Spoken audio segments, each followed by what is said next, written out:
Imagine being willing to sacrifice your freedom for decades, just so others could live free. That was the life of Nelson Mandela, a man whose courage turned him into a legend. Welcome to Legend Stories, where we share tales of real, mythical, and modern heroes who shaped the world.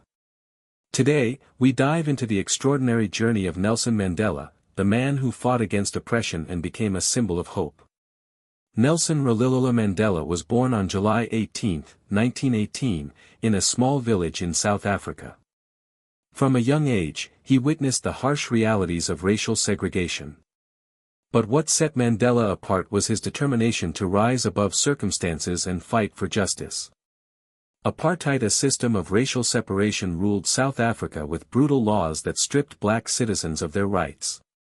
Mandela joined the African National Congress, determined to resist injustice.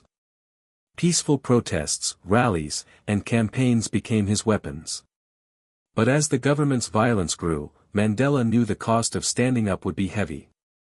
In 1962, Mandela was arrested. The government labeled him a terrorist for daring to demand equality. He was sentenced to life in prison. For 27 years, Mandela endured harsh conditions, isolation, and attempts to break his spirit. Yet he never gave in.